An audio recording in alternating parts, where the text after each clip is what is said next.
আসসালামু আলাইকুম।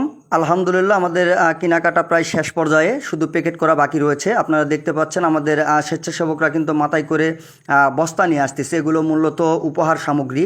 অর্থাৎ আপনারা অবগত আছেন, খেতলালের তরুণ মানব কল্যাণ সংগঠন এবং খেতলালের কিছু যুবক একত্রিত হয়ে বন্যার্তদের সহযোগিতা করবার লক্ষ্যে কিন্তু তারা খেতলাল উপজেলার বিভিন্ন হাটে বাজারে এবং শিক্ষা প্রতিষ্ঠান সহ বিভিন্ন জায়গায় কিন্তু টাকা উত্তোলন করেছিল এবং এখানে সহযোগিতার হাত বাড়িয়ে দিতে দেশ এবং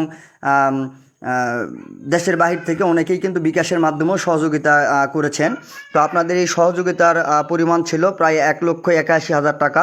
আলহামদুলিল্লাহ, আপনাদের এমন সহযোগিতায় আমরা কৃতজ্ঞতা প্রকাশ করছি। তো আপনাদের এই টাকা থেকে কিন্তু মূলত বন্যা কবলিত এলাকার মানুষদের জন্য ভারী খাবারের ব্যবস্থা করা হয়েছে, যার মধ্যে রয়েছে চাল, ডাল, তেল, লবণ, আরও রয়েছে চিড়া, খাবার স্যালাইন, বিস্কিট, রয়েছে প্যাকেটের দুধ।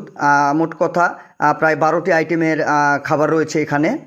এগুলো আজ রাতে প্যাকেট করা হবে এবং আগামী সোমবারে বিকালে এখান থেকে একটি টিম সুদূর নোয়াখালীর উদ্দেশ্যে রওনা দেবে এবং সেখানে গিয়ে তারা যারা প্রকৃত ভুক্তভোগী তাদের মাঝে কিন্তু এই সকল উপহার সামগ্রী পৌঁছে দিবে।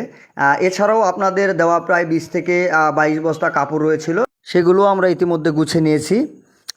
আমরা আশা করছি আগামী সোমবারে খেতলাল থেকে একটি টিম নোয়াখালী গিয়ে আপনাদের এই আমানতগুলো সুন্দরভাবে পৌঁছে দেওয়ার চেষ্টা করবে ইনশাল্লাহ। সকলেই তাদের জন্য দোয়া করবেন। আর আমার পক্ষ থেকে আমি ব্যক্তিগতভাবে যারা এই সহযোগিতার হাত বাড়িয়ে দিয়ে আমাদের পাশে দাঁড়িয়েছিলেন তাদের প্রতি কৃতজ্ঞতা প্রকাশ করছি। সকলেই দোয়া করবেন, যেহেতু দূরের রাস্তা, সকলে যেন ভালোভাবে যেতে পারে এবং ফিরে আসতে পারে। সকলে ভালো থাকবেন, সুস্থ থাকবেন।